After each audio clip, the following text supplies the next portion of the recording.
Good evening, all. Welcome to your Know Your Body series. In this series, we are talking about the importance of holistic health.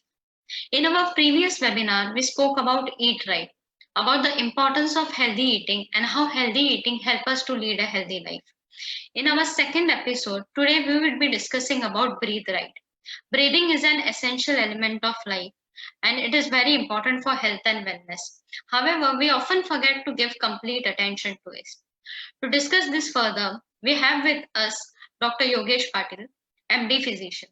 Sir is a full-time consulting physician at MediHope Hospital, Fortis Hospital, and Pulse Hospital, Kalyan. He is a member of IIM Kalyan and Indian Academy of Echocardiography. We also have with us Professor Chandrakant Patankar, who is an ex-professor of microbiology at St. GS and KEM Hospital.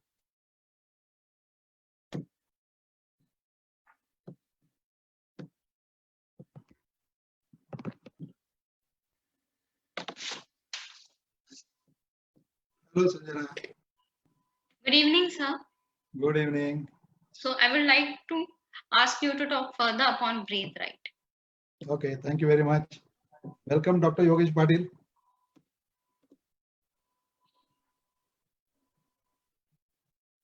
Good. So as Sanjana said, we had started a series, Eat Right, Breathe Right, Stretch Right, and Act Right. And today we have Dr. Yogesh Patil, who is a very well-known physician. And I have one question to you, Dr. Patil. Breathing is absolutely, we are not aware we are breathing day in, day out. We are not conscious of it. And today, nowadays, there is a lot of talk about oxygenation and all those things with your pulse oximeter and etc. So everyone has become conscious that how important oxygenation is. त्याचं महत्व किती आहे हे आता या कोविडच्या काळात पटलेलं आहे लोकांना. मला एक प्रश्न आहे, is normal breathing equivalent to healthy breathing, or is there any different way to look at it?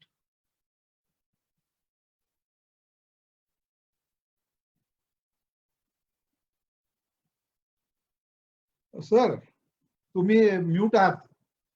तुम्ही म्यूट आहात. Please unmute yourself, sir. Okay. Yes. Hello. Yeah, now we can hear you. Yes. Sorry. First of all, I would like to welcome. I would like to thank Sanjana and you, and also I'd like to welcome all the people who are listening to us. I'll just go through your question. I mean, normal breathing versus healthy breathing. You just wanted to know whether there is any difference or not. Yeah. Now, whenever, and this question is for everyone. Now you are breathing. Are you feeling it? No. No. Exactly. No.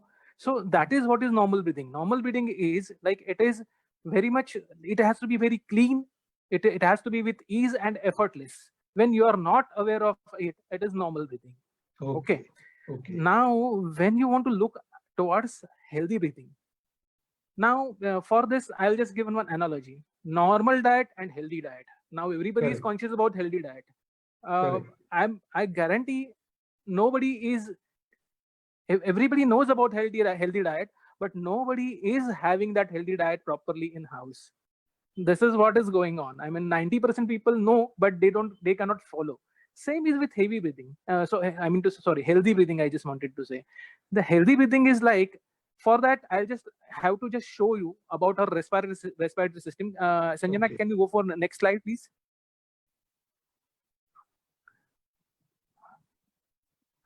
So this is what is our respiratory system. I mean, it starts from nose to nasopharynx to pharynx to larynx to windpipe, trachea, whatever is shown. The branches of it's like bronchi, bronchioles, alveoli, pleura, the coverings of the lungs, and rib cage. I have a small thing, sir. Yes, sir. Yes. Is it yes, sir. For me to understand? Yes, sir. Yes, sir. Can you tell in a simple way? Basically, our respiratory system is not only lungs. That's what I wanted to tell. Okay. Our respiratory system, whatever breathing we are doing, that breathing is from starts from nose up to this whole complete system. That Okay. when I start breathing, it goes from nose first, from nose into the throat or pharynx. We call it as in medical terms as pharynx. Okay. From pharynx, it goes into windpipe, which is a major air conducting vessel inside our blood, inside our body. Okay. From windpipe, it divides into two major bronchi and goes to each lung. Okay. And then it divides into multiple units, and goes into finally a single unit, which is alveolus, which is shown in like grapes like structure here in the diagram. It is the basic functional unit of your lung. Okay. That unit expands and compresses with your inspiration, expiration. Inspiration, when you take air, that expands. That grape-like structure that is shown, Yes, sir. and that individual grape-like structure, it expands and collapses. Compresses. Expands. Collapses. Exactly. Okay. Same. Okay. So that is what that is what happens during normal breathing. I mean, when you take a breath in, that everything expands. When you release the breath, that everything collapses. Okay. And during this period of expansion and collapse, the gas exchange, which is the main function of lungs, that happens in the lungs. Okay. So the oxygen goes inside and carbon dioxide comes out. That happens here. And it is assisted by our rib cage, which had got muscles which help to expand our chest, and diaphragm. Okay. Diaphragm is a muscle. If you can see here, the diaphragm is like it is separating lungs and abdomen. So it is a muscle which separates thorax from abdomen, and that muscle is the main muscle which pulls lungs down during respiration. So we have seen the air goes from nose up to alveoli, which has grape-like structure, and it is assisted by your rib cage and diaphragmatic muscles and other respiratory muscles. This is how our breath occurs. So when I want to define a healthy breath, so breathe has to start from nose. The air should move from nose up to alveoli, and that has to be adequately, that air has to be that much quantity so that every alveoli will open, and while breathing out, every alveoli should collapse. If this complete mechanism is going on, then it is definitely a healthy breathing. But now, when we are normally breathing, we are just breathing like काम चलाओ breathing. It's like चल रहा है 96, 97 saturation, whatever oxygen saturation is going on, with like whatever 200, 400, 500. Normally 10 ml per kg is the air required. 10 ml per kg is the air required for your inhalation. So 50 kg man will have 500 ml of volume required for inhalation and exhalation. So that's how it goes. So by any effort, if you are getting 500 ml of air, you will not bother about opening other alveoli or not. It's like that. So we have that healthy breathing concept, but we are not following that thing. We are just breathing normally, whatever is required. And suppose the air doesn't reach to that level, is there a difficulty in breathing? Heavy breathing or something? No, heavy breathing. No, sir, I'll just go towards that. Now, when this is what we described about healthy breathing. Now, this is effortless. Now, when you start getting something uneasiness or you need some effort for breathing, that is heavy breathing. So the heavy breathing is always pathological, and that pathology need not to be serious. That may be your stuffed nose. Your nose is blocked, so you're not able to breathe in completely. Your throat is sore, your throat is having cough. People say like घसत घर होते हैं वगैरह वगैरह वगैरह. So that might be the reason you are not able to breathe. Your windpipe is swollen, your bronchi are swollen, you have got some infection inside your alveoli. That might be the reason. These are the possibilities which you do have when you are having heavy breathing. So, great. And how many times do we breathe? Like we have the pulse rate, 72 in adult per minute. Yes, sir. Yes, sir. 72 times per minute, like pulse rate? Yeah. Yes, sir. The breathing rate, it's like it's age defined usually because neonates matlab, who are newborn children, I mean, you can say the neonates the neonates are having it a bit faster because the lungs, their automaticity is not mature yet. That is going to be defined, so they breathe faster. So less than 1 year, maybe 30 to 40 is normal.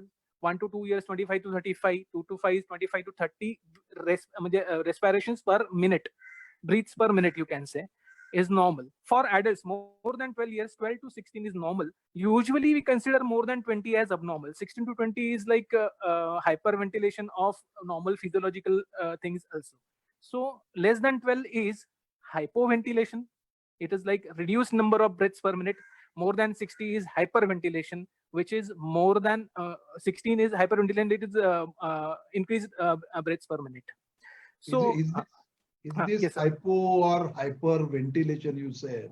Yes, sir. Is it always related with some disease or a problem?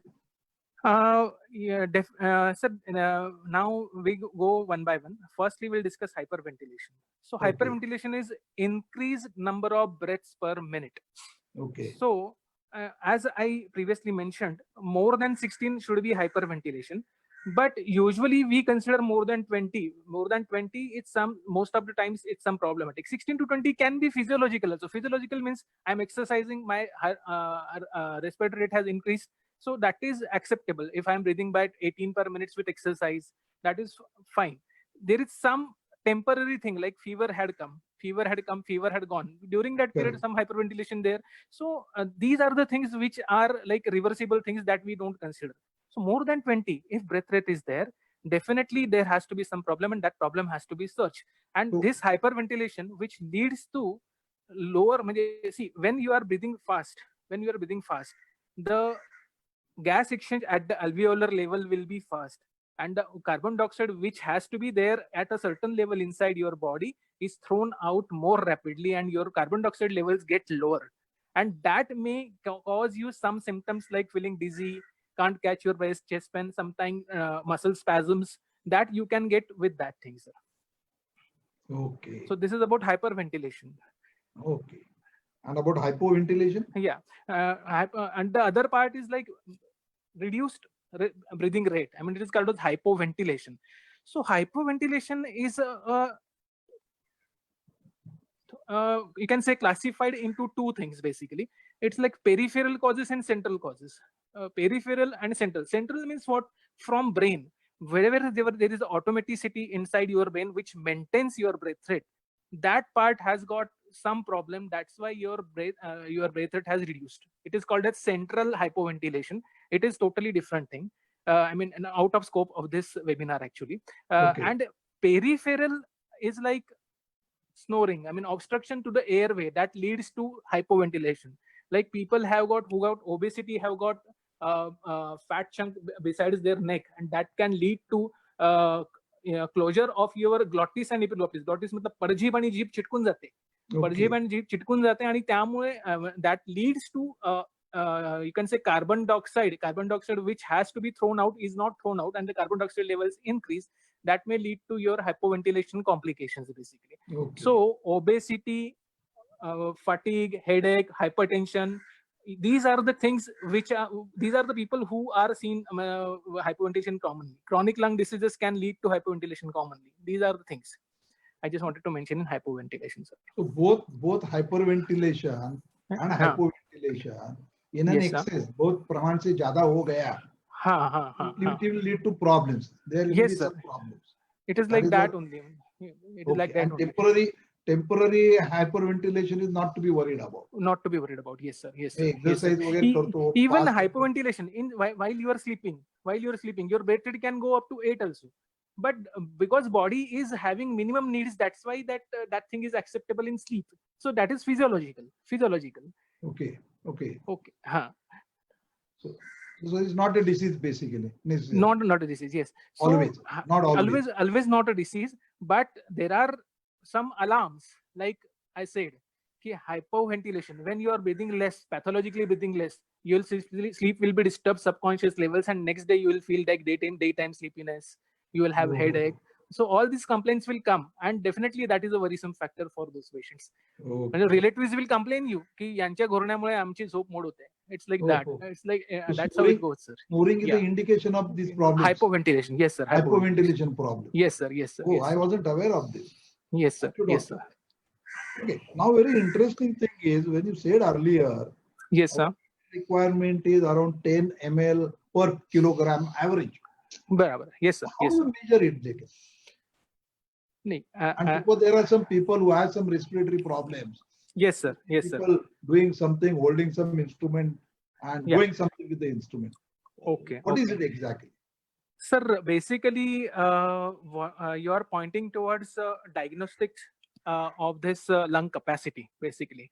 So, I just like to tell you ki, for determining lung diseases, lung capacities, and pulmonary function test, we have n number of investigations lined up, like from simple X-ray chest, which delineates if there is any pneumonia or something like that, or sort of emphysema or chronic obstructive lung disease are there or not.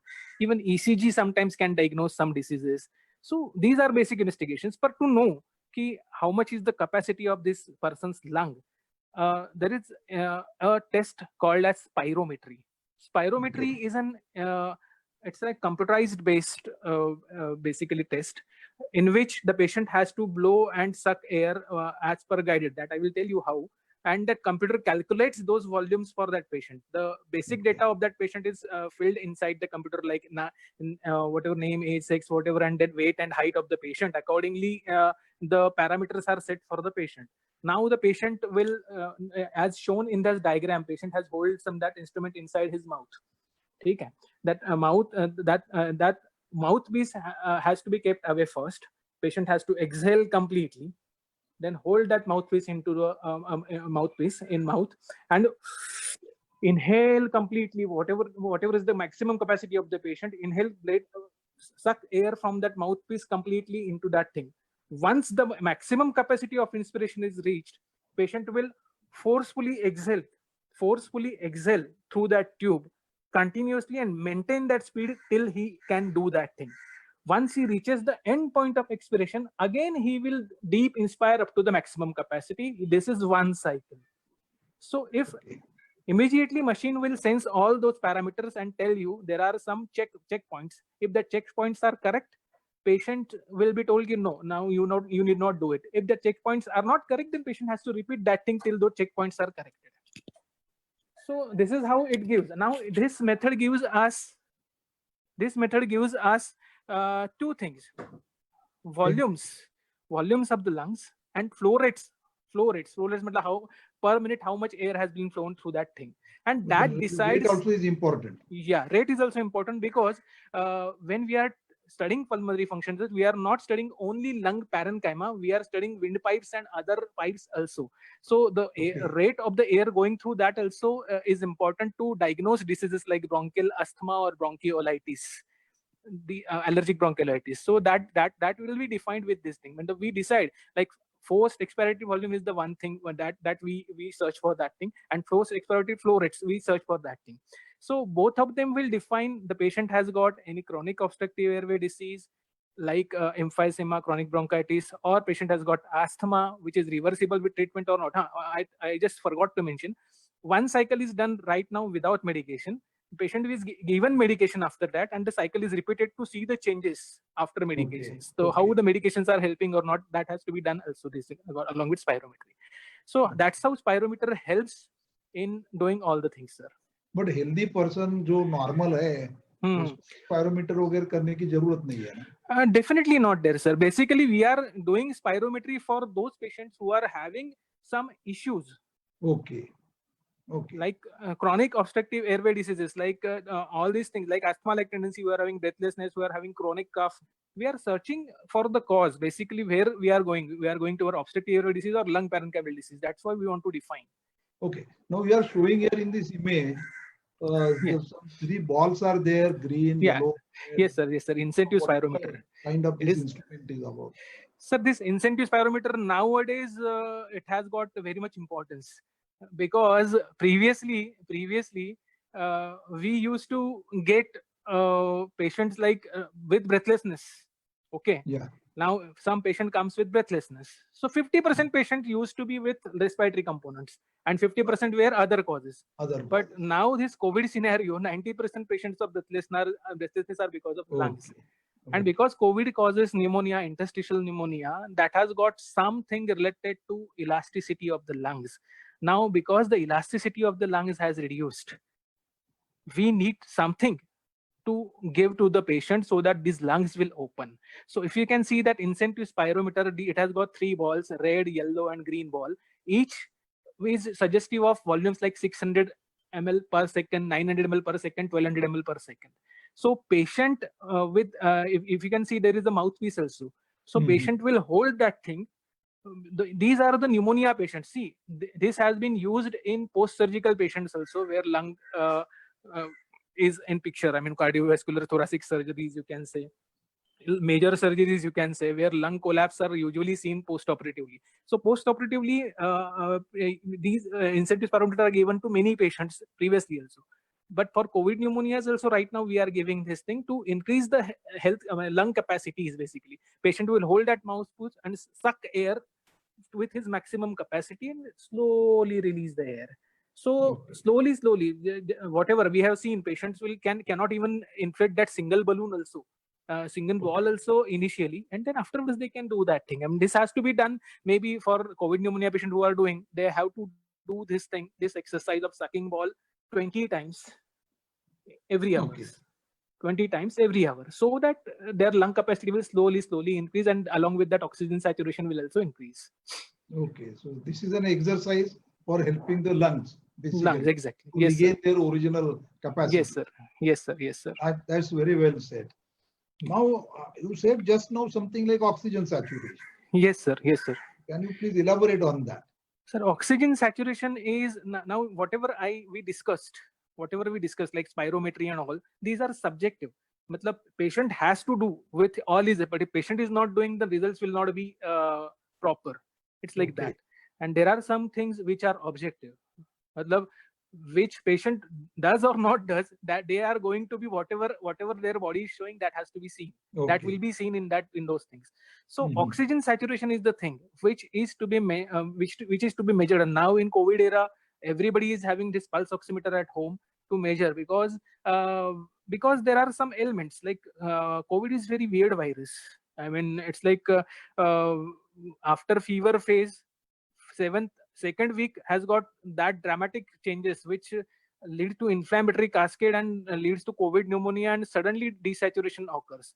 And patients are not aware of that thing, because it is usually happy hypoxia, we call it as. Hypoxia means reduced oxygen inside your body, and happy hypoxia because patient is not aware about that oxygenation, and suddenly patient collapses, because that saturation from 100% goes up to direct 75-74, patient is not symptomatic, and suddenly it goes to 16, patient collapses. So that to prevent that happy hypoxia, the pulse oximeter has been advised at home. You carry this pulse oximeter if you are having COVID. If you are a COVID patient, please regularly monitor this oxygen saturation at home. Hint: now what is oxygen saturation and how it is measured by this instrument? Oxygen saturation is the amount of your red blood cells which are being oxygenated with oxygen. So normally 95 to 100% of your RBC should be oxygenated. That instrument shows 95 to 100% is normal. So if you go by mechanism, like it is a spectrophotometry mechanism, that pulse oximeter, when you open it, there is one red bulb is ignited inside that thing. So it is red and infrared lights. Red light detects your oxygenated hemoglobin, infrared detects your deoxygenated hemoglobin. And the other side of the pulse oximeter measures that thing for you. So 95 to 100% is considered as normal. 91 to 94 is alarming. You just have to monitor. That can go to this side also or that side also.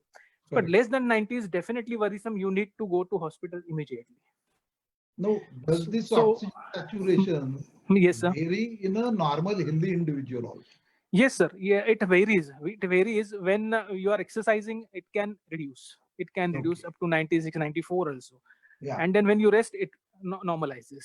It will come back to normal. Normal, yes, sir. It has to come normal. Because many people nowadays do have this pulse oximeter at home. Yes, sir. एखाद्या माणसाला भीती वाटायची suddenly 94 पाहिलं तर. Yes, sir. Without connecting कि बाबा आधीची activity काय होती, पहले मैंने एक्सरसाइज किया था और उसके बाद वो नीचे थोड़ा गया, then I need not worry about it. Need not, exactly, sir. जर कुठल्याही प्रकारची एक्सरसाइज करतायत लोक, किंवा whenever they are exercising or where they are exerting themselves, And if immediately after that exercise or exertion, if your saturation is less, wait for at least 2 to 3 minutes. If it regains to more than 9500, you need not worry. 4% of drop. Suppose you are 96% of saturation. Normally you are having 96% of saturation. If it goes till 92 after exertion, there is no problem. After exertion, if it goes 4% reduced, then whatever it is normal for him. Suppose my saturation is right now 99. When I exercise, if it goes beyond 95, I'm worried. If it is above 95, I'm not worried. Okay. So 4 point is the important thing. Important thing, yes, sir. Yes, sir. If the variation is less than 4 point, yes, one sir. need not mind. It should come back to normal. Yeah, exactly. That's what I wanted normal to say. यायला पाहिजे. हो. आना ही चाहिए. If it doesn't come on the normal, it's a very worrying sign. Now, one more worrying question sign you quickly. must. Yes, sir. Yes, sir. Yes, sir.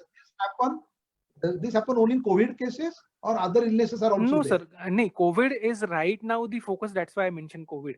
COVID is like, its pneumonia is also not typical. I mean, it's like a typical pneumonia only. In every viral pneumonia is like that only. Other bacterial pneumonias, other whatever are the pneumonias, you can say, your lung conditions, you are say, they can lead to all these things, sir. Reduced oxygen saturation. Along with that, I just wanted to mention ki, with pulse oximetry directly detects through that spectrophotometry, and the other method which can be used for knowing oxygen saturations will be like arterial blood gases, which are invasive. That's why we are not practicing that time. This is the you can say safest and cheapest method, you can say. Okay. So now talking about breathing again from oxygenation. Yes, sir. Do changes in breathing always indicate any disease, or which are the conditions where breathing becomes very difficult, and when should a patient seek help of a breathing expert, a pulmonologist or a chest physician or a physician? Yes, sir. Basically, sir, I previously also mentioned there are a few things which are physiological. Like if they are not there and breath rate is more than 20 and it is remaining over that thing, and patient in feeling that heaviness in the breathing, patient is having that uneasiness inside him, then definitely it is the problematic thing. Now, when we see some breathless patient, there are 50% chance these patients are due to respiratory illnesses. Remaining 50% are due to other. I'll mention that too, those things. But I will right now focus only on respiratory illnesses. Now, respiratory illnesses which can lead to change in breathing or increased breathiness, increased breath rate are like chronic obstructive pulmonary diseases. I'm mentioning these things since our webinar started. Chronic obstructive pulmonary diseases are chronic diseases which are maybe due to some like addictions like smoking, like seasonal. There are some problems like in you can say people have got allergies to the allergens and pollutants which lead to all those diseases. There are some infections like tuberculosis which damage the lung, which can lead to your reduced oxygen concentration and leading to increased breathlessness. COPD, chronic obstructive pulmonary disease, has got two spectra of diseases, like chronic bronchitis type, which is majorly involving your windpipes. Okay. And these patients usually presents with cough. They have got a cough with expectoration. Their main complaint will be cough with expectoration. Okay. Along with that, when balgam hai to bhai. Yes. That might not be that is usually white or curdy, not curdy, you can say normally white cough. If it gets changes its color, there has to be some infection along with that. Okay. And the other part is like emphysema. Emphysema is lung parenchymal damage. The elasticity of your alveoli, the basic unit of your lungs, is lost. So the alveoli are not able to open completely and close completely. That's how it happens, and that is the main culprit in this emphysematous. That if you can see a balloon, a normal balloon, when inflates and you can say collapses. Inflates, collapses. If it is normal, it will inflate and immediately you release the air and it will collapse immediately. But a heated balloon in hot water, which has got lost elasticity, that will be difficult to inflate only. Correct. And that will immediately collapse. Yeah. So that's how that's the thing happens in emphysema. The lungs are difficult to open and they immediately collapse. And that's why the carbon dioxide is not thrown outside your body. Okay. And these patients land in hypercapnia, and these patients mainly present with breathlessness. So these are the two spectra of diseases. You cannot always differentiate between chronic bronchitis and emphysema. There can be always an overlap in those patients also. So, but these are the two spectra of disease which are usually known as COPD. Asthma is like hyper responsiveness to any stimulus. Let it be pollens, let it be pollutants, let it be allergens. Hyper responsiveness of your airways to that pollen leads to breathlessness. So Okay. because of that stimulant, that airways reduce in size, and patient get like movies मध्ये दाखवतात ना sir, पेशंटला हो हो असा दम यायला लागतो आणि पेशंटला लगेच तो पंप घेतला की पेशंटला बरं वाटतं. So that's how it is. Asthma is like that. These are acute episodes and they are relieved with medications. Okay. So these are the lung related causes. The other causes will be like heart related, heart attack, or you can say arrhythmias or anything that can lead to water logged inside your lungs and breathlessness. Kidney related things like kidney infection inside your kidneys can lead to sepsis, and sepsis can lead to increased breathlessness, or kidney failure can lead to acidosis and breathlessness. Liver cell failure can lead to hepatopulmonary syndrome and breathlessness. Liver can lead to ascites, that पोट असं फुगलेलं असतं म्हणून त्यांना वरती श्वास घ्यावा लागतो. So breathlessness can be because of any system, but Even in most of the times it pregnancy is also there can be a breathlessness. Yes sir, because of increased abdominal pressure. Yes sir. Okay. पण माझा एक छोटासा प्रश्न इथे. बोला ना sir. Yes You sir. said chronic. What is this chronic basically? So chronic is more than 3 months. Okay. A problem which lasts for more than 3 months. More than 3 months, it is chronic. Okay. And you know, there's a smoking is a big problem for people. You said Yes sir. Yes. addiction to smoking leads to COPD. Yes sir. Yes Do sir. these smokers develop a different kind of lung? Sir, smokers, it's totally one webinar. I'll tell you one thing, because smoking is not only related to lungs, it has got a ill effect everywhere inside your body. Okay. So smokers' lungs are, if you want to know about smokers' lung, there is definitely a strata of diseases for smokers. Like from simple smoker's cough, you will notice so many smoker patients come there and they just say की आमचा doctor खोकला जातच नाही, एवढी औषधी खाल्ली, 5 डॉक्टरांना भेटलो, 6 डॉक्टरांना भेटलो, मैं इनको मिला उनको मिला, कफ जा ही नहीं रहा है. भाई तू स्मोकिंग छोड़ेगा तभी तो जाएगा. That is irritating you continuously and that's why you are coughing. So they are not aware of that thing. So simple smoker's cough that can lead to chronic bronchitis, that can lead to emphysema, that can lead to cancer in lung patient basically. So there is no simple entity you can say ki this is like smoker's lung. That is a spectra of disease that has to be diagnosed with whatever investigations we have told. So this is one about lungs, but smoking, let it be, it is the major cause of heart attacks, strokes inside your patient. Even urinary bladder carcinoma is one of the major risk factors in smokers. So smoking is very, you can say, easily done. But the side effects, whatever your complications you are getting, are like lifelong. I mean, changing your life. It's like that. Your lifestyle is totally ruined. Your advice is don't smoke, as simple as that. 100%. Stop Smoking has to be stopping. Yes. लेकिन लोग बोलते हैं ना, मैं 10 cigarette पीता था, doctor अभी खाली 2 ही पी रहा हूँ.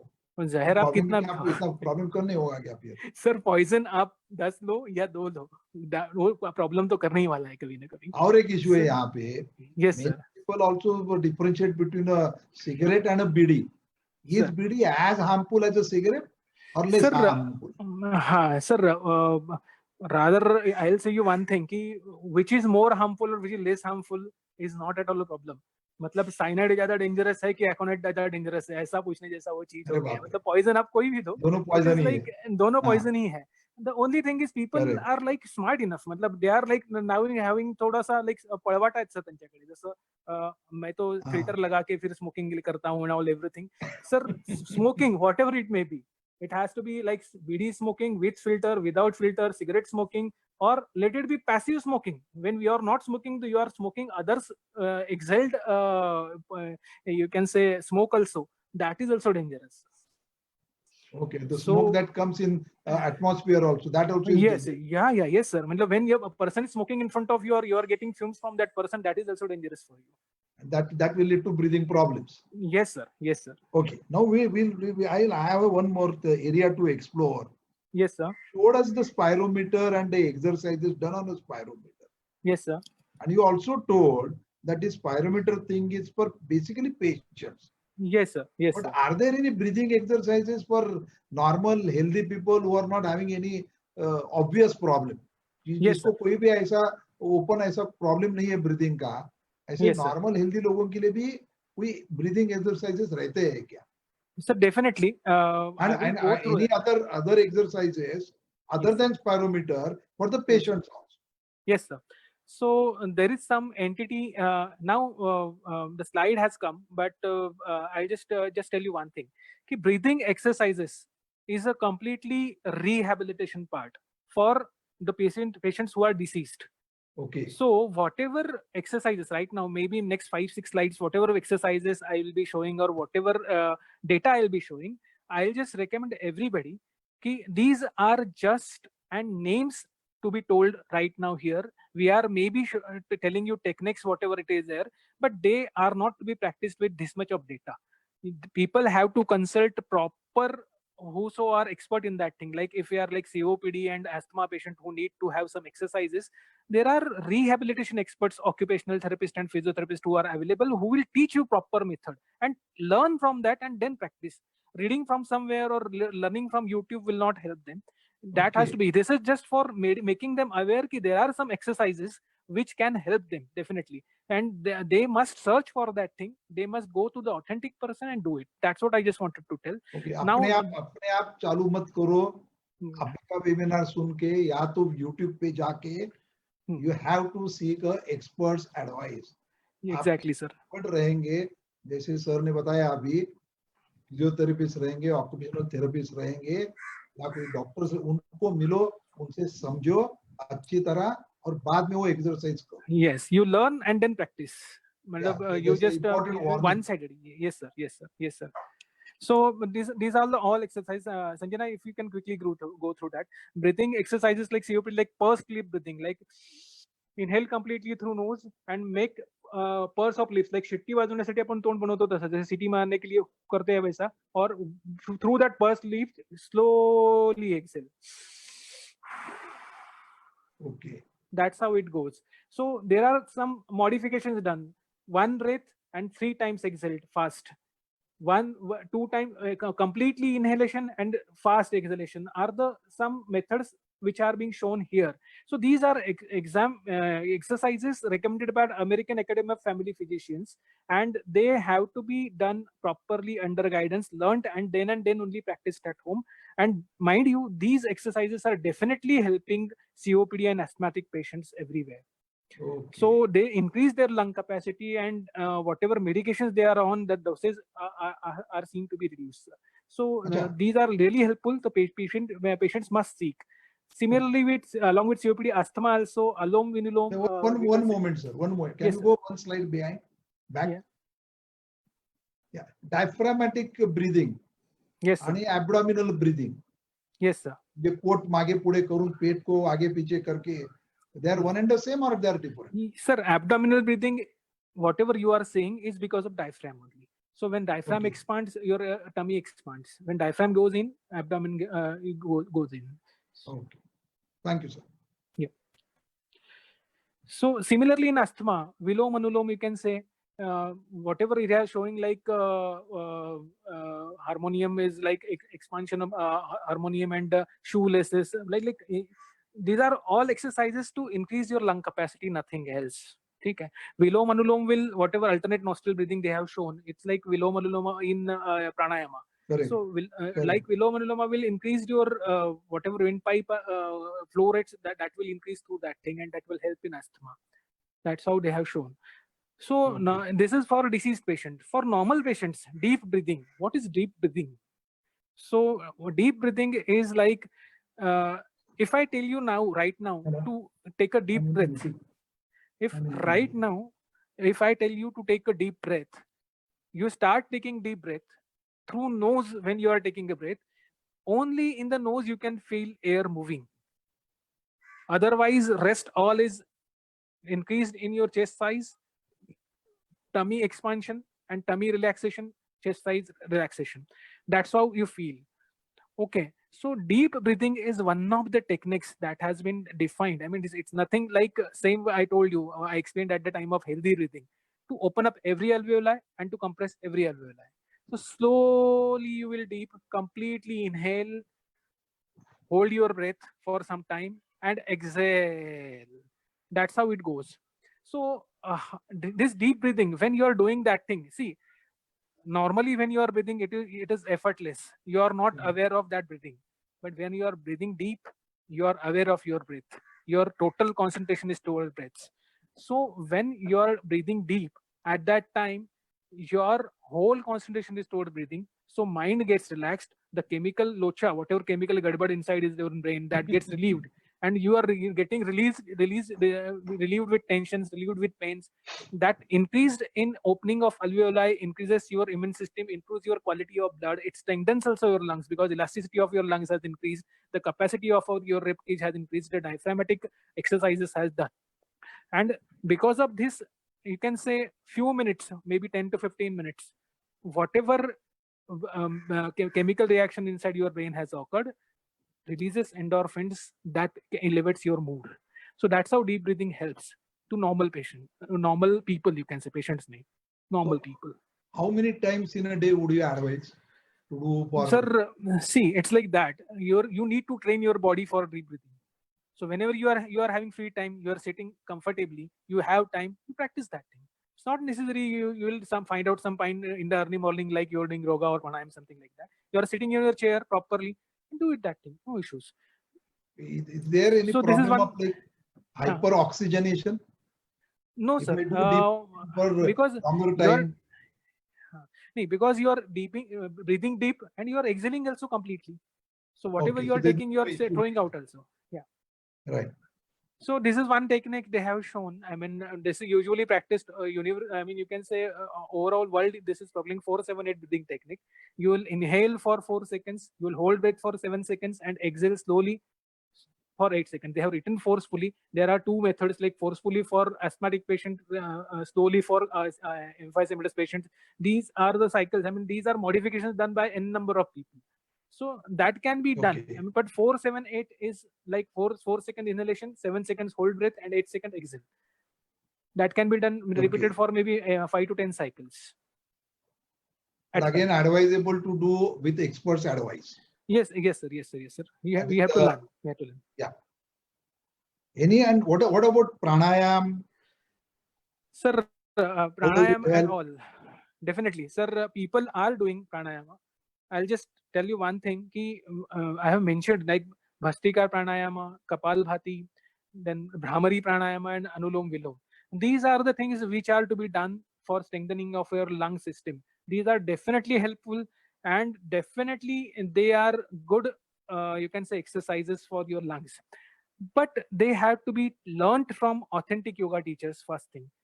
Because when I go for a morning walk in any joggers park or anywhere, I have seen 10 to 15 types of Kapalbhati done over there.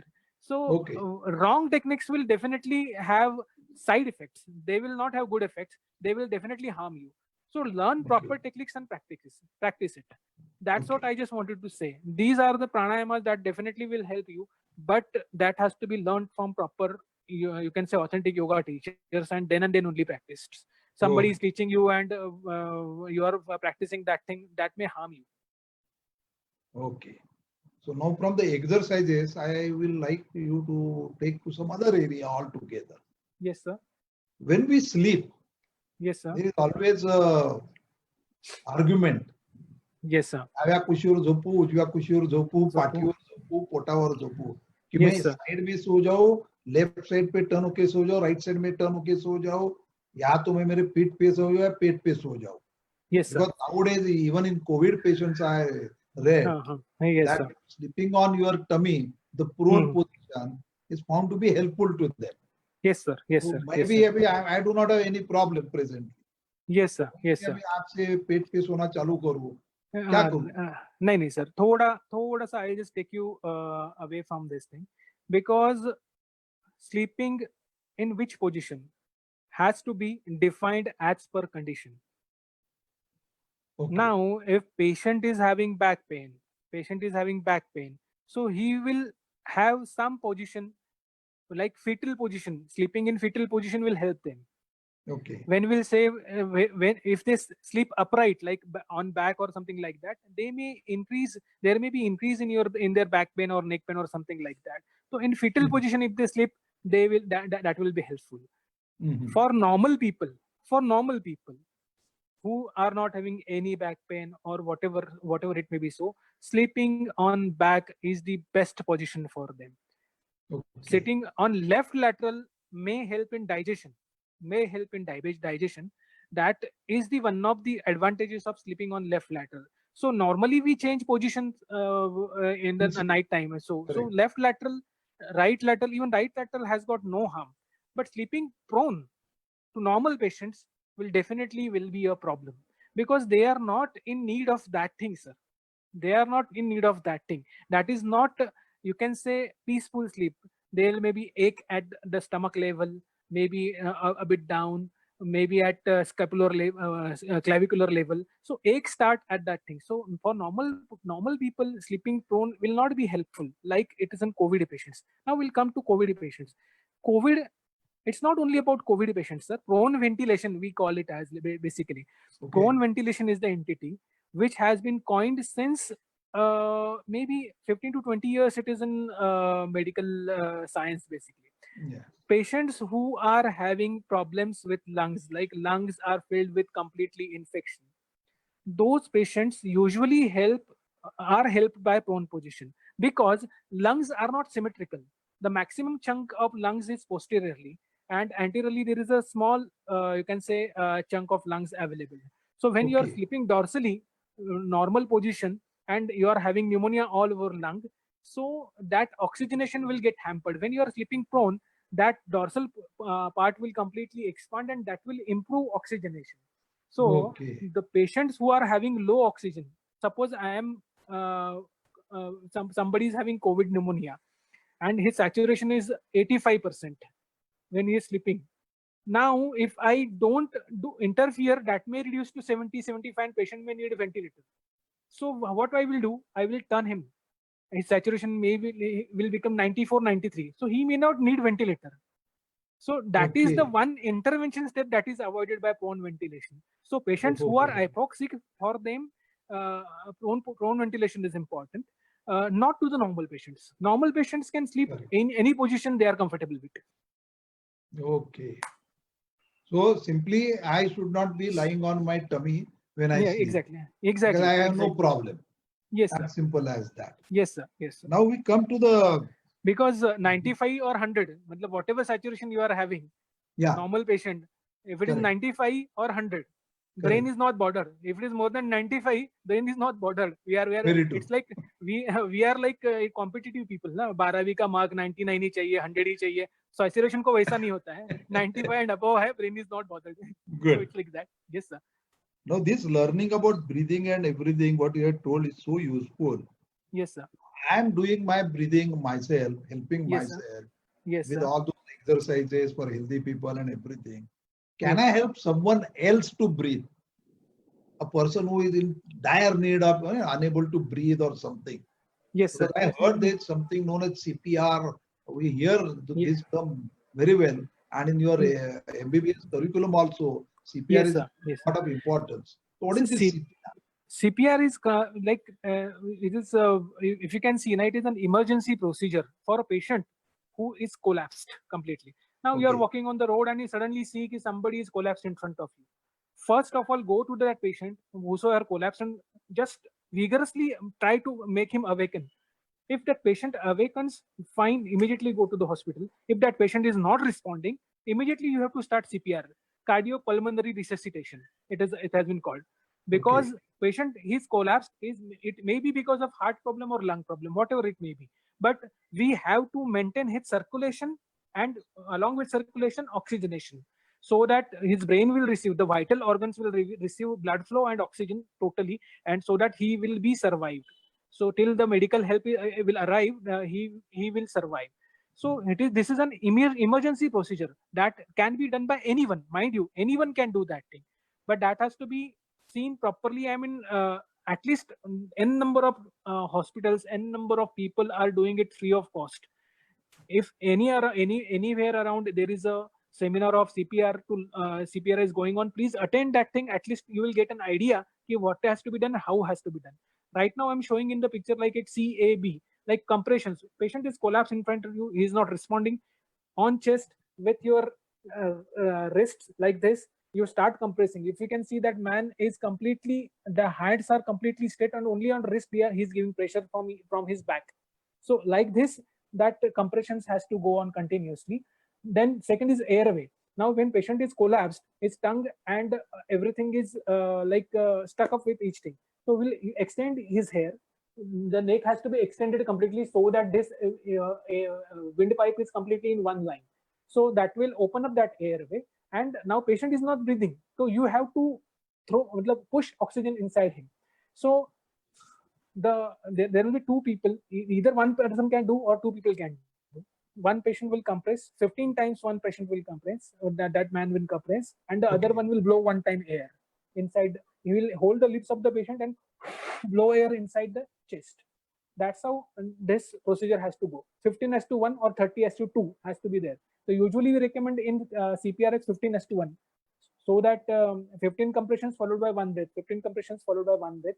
This may not be, you can say, but at least if there is a minimum problem, patient sometimes get revived with this thing also.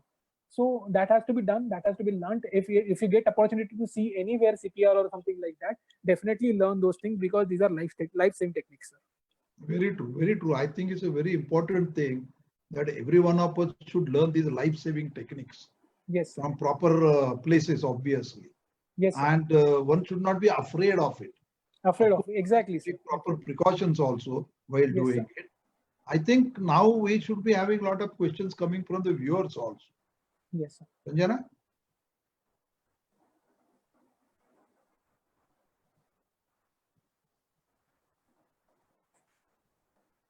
Any questions from the viewers, Sanjana? Such a beautiful explanation on routine breathing, exercises, there's very common breathing diseases, exercises for the patients, and exercises one can do at home, and most importantly, the life-saving exercise of CPR. With all this background, if any viewers have any questions to ask Dr. Yogesh, I'm sure sir will be happy to answer them. Yeah, definitely, sir. Definitely. Yeah. Yes. Sir, I'll put one by one questions. The first one which we have is, should one wear the mask while jogging? And is there any study on wearing mask for a very long time? For example, bank workers and all those people who wear it for a very long time. Long time, I just, for example, what? For example, bank workers, like who sit for a very long time. See, now whatever scenario is there, like COVID or whatever, for prevention of transmission and prevention of prevention purpose to get the disease, mask wearing is compulsory. So okay, so why compulsory? Because who will give you the disease, you don't know. Okay, so wearing a mask in such pandemic situation is a must. Long duration, see, I told you, if you are wearing mask continuously, there will be two things happening. One thing, because of mask, maybe your oxygen saturation will drop. Okay, 98, it will get 96. But I just told sir, if it is more than 95, bro, brain is not bothered. Brain is not bothered. So hypoxia will not be a problem. But when you are breathing out, your whole air will not go on. Some air will remain around mask. That is the carbon dioxide that you will inhale in your next breath. So carbon dioxide concentration may go up. That may lead to irritability, sometimes hypertension and headache. These are the problems faced. So usually it is advisable to take a break. When you are working continuously, when you are surrounded by people, you are wearing that thing. Maybe after 2 hours or something like that, you remove that mask for 15 minutes and be seated quiet alone somewhere, so that these complications will not occur. See, for long durations, if you ought to wear, then you have to be along with those side effects only. But these side effects are not dangerous. When you remove mask, that will go off. That will be completely washed off. So you need not worry about that thing. Your first question was about jogging. See, while jogging, you are supposed to be alone. Yeah. Okay, supposed to be alone. But now when you are jogging and at up to certain level, see, normally also when you exercise or jog, your oxygen saturation goes down. Along with mask, that will go further down. So because your oxygenation is hampered, see, now there are two angles to these things. People who are fit, who are not having any problems at maximum capacity of jogging, they wear mask. Like Virat Kohli now jogs with mask because he wants that thing. His extra calories should get burned with that mask because his aerobic capacity is so high. He wants something extra, and that's why he's doing that. But normally, people who are running, they should not use mask while running because already they are hypoxic, and with mask they will get more hypoxic, and their anaerobic systems will start getting, and that will lead to more muscle cramps or injuries to those patients. Okay. So it is not advisable to have masks while jogging for normal people. Okay, that's it. So our next question is, should one wear a mask while driving and should the windows be open or closed? Now it has got 2-3 elements just I will discuss with you. Now people say ki, in a four-wheeler when they are driving, when single person is going, no need to wear a mask. He can close windows also and you can go safely. But when his family is going, like family, when I'm saying family, there are two things that can be possible. Now we all have nuclear families. Mummy, papa stays other side, ladka, ladki, whatever they have to do other side. So these are families. When they are going together, then definitely everybody has to have mask on with windows open because they are staying at different places. But when people are staying in only a single home, like father, mother, everybody is in single home, they are traveling by car, no problem. I mean, you are anyway staying at home without mask. In car also you can stay like that. So you can close windows also in that scenario. So this is practically, I'm just speaking. These are not recommendations, but practical and logical explanations for whatever you are asking. I'm just giving. Very true. Very true. Yes. Great. So next question is, without use of oximeter, how can a person become aware of his level of saturation? See, you cannot quantify saturation without having an oximeter because the other methods are invasive ones and they are more painful than whatever oximeter we are having. But there are some symptoms which can suggest that your oxygenation is going down. Like you are now sitting comfortably, you are not having any problem. Right now you are not having any. Suppose you are having some pneumatic patch inside your lungs. You are sitting comfortably, your oxygen saturation may be 95, 96. You are not having any problem, no uneasiness or something like that. But when you start walking, you will get uneasiness and you will feel breathless. You will starve for air. That may give you a hint there is some problem inside your lungs and that is affecting your oxygenation. That may give you hint, but that cannot diagnose. That for diagnosis you have to have some objective measurement, and that will be done by pulse oximeter. One should not wait for symptoms. Otherwise, that happy hypoxia kind of a problem may arise there. Yes, sir. Yes. The best way is if at all you are suspicious of having contacted the coronavirus, the new novel coronavirus. Yes, sir. The contact. In that case, one has to do it by pulse oximetry. Am I right in that, doctor? Yes, sir. Yes, sir. Yes. Yes. Pulse oximetry. Yeah. Yes. So next question is, in an average population, how much chance is there for a common man to have an episode of low O2, low oxygen levels? Usually common people do not get hypoxias. Usually you have to have some illness. So illnesses are of two types, acute and chronic. So chronic illnesses patient will know that they are having diseases and they will be landing up in hypoxia someday somewhere. So they will be aware and they will be monitored by doctors and they will be taking health care for that purpose, and they will be advised at a proper stage to have a pulse oximeters at home, oxygen at home. So chronic patients will be taken on. Now, main concern is acute. So in percentage, if you are asking, there are no studies available regarding that. But I can tell you one thing for sure. Acute infection incidents like pneumonia, whatever heart-related problem or whatever desaturation are there, in any casualty, in any hospital casualty, 20% of patients usually land up with acute causes, which are never known to them, and first time they are diagnosed at that time. So 20% population at any hospital is at risk of acute causes of reduced oxygen saturation. That might be from lung causes, liver causes, kidney causes, whatever it may be. So 20% of hospital admissions are because of that thing. So next question is, we have different breeds, like some are small and some do a long breed. So how does the small breed cause any harm to our body, and how can we control that? Nothing is harmful until and unless it is bothering you. You are having small breath or long breath, that is not a problem. It is with ease, it is clean, and it is effortless, it is normal. So you did not see.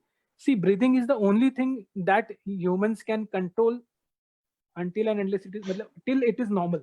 If you can say, I'm a normal patient, I'm a normal person, I can control my breath. I can do it fast also, I can do it slow also.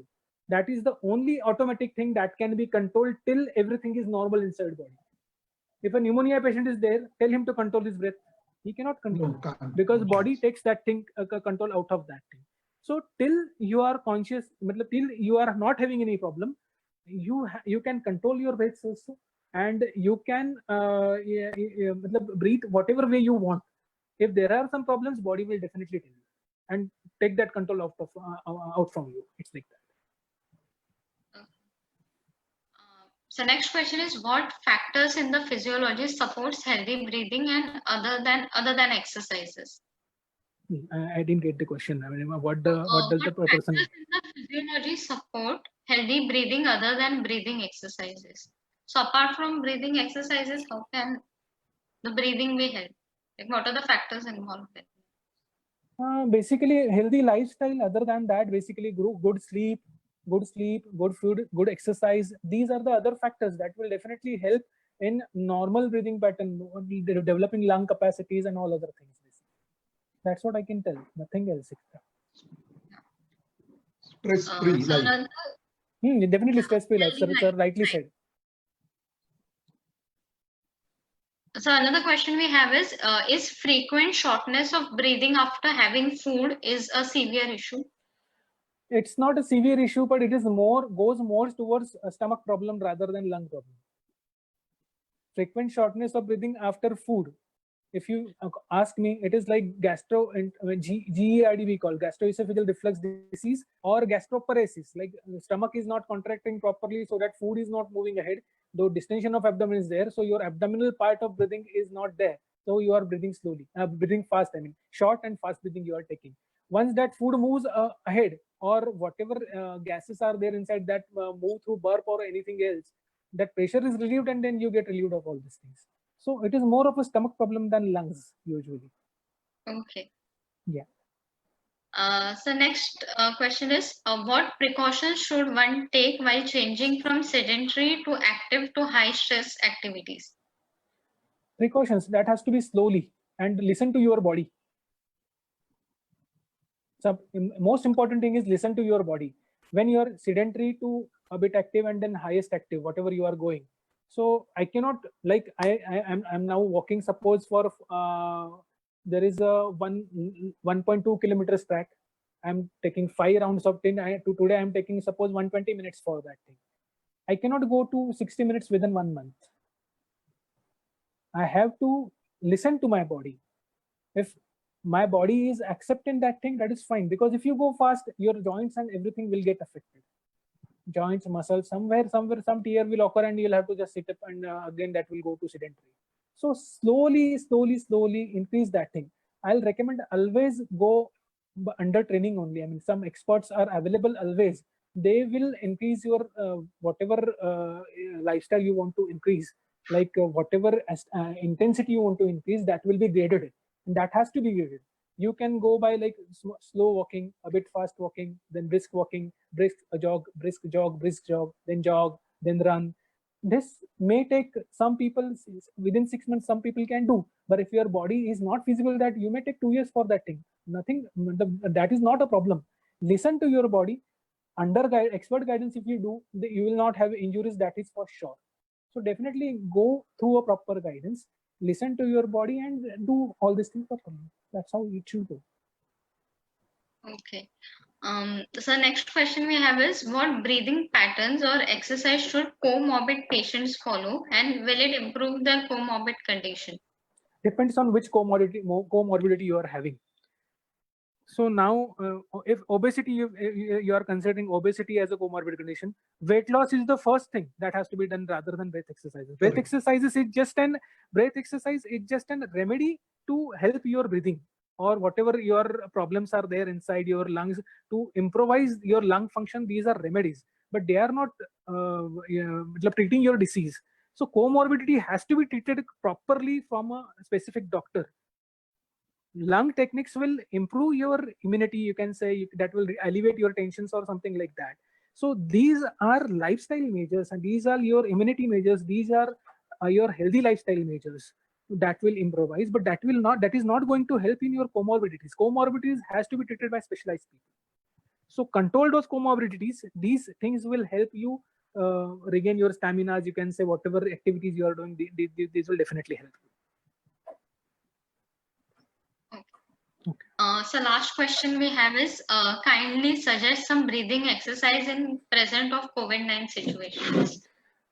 That's what we told. I mean, we have shown. I mean, if you can flip through that slide to those people, I mean, that I'll be happy to. So like pranayamas we have shown.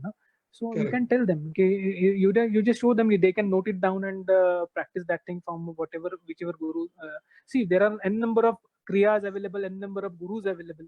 If you can see, Sadguru's proclaim Surya Kriyas and Shambhavi Mahamudra, Sri Ravi Shankar Sudarshan Kriya, and all, everything is available. But you just have to follow and take it from expert people. That's what I want to say. Correct.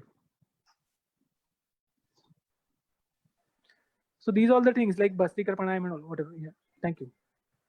Yeah. Okay. Yes. So these were the only questions we had. Yeah. And for exercise, as you said, it is better to go to an expert and take the advice. Yes. So thank you so much for your all the suggestions, advice, and giving so much information to our viewers. And if viewers have any more questions, please put it in a comment section, and we will be coming back answering to you from our experts. We have 2 more questions in Know Your Body series, that is Stretch Right and Act Right, and it would be on the Sunday of this month. So please join us for that as well. If you have any more queries or any more information which you want, you can ping us on our social media handles. We are active on all the handles: Facebook, Instagram, Twitter, LinkedIn. For more videos, you can check out our YouTube channel with the name True Healthy. Thank you so much. Yes. Thank you very much, Dr. Yogesh. Thank you, sir. Thank you, sir. Pleasure. Yeah. Thank you, Sanjana. Thank you, sir.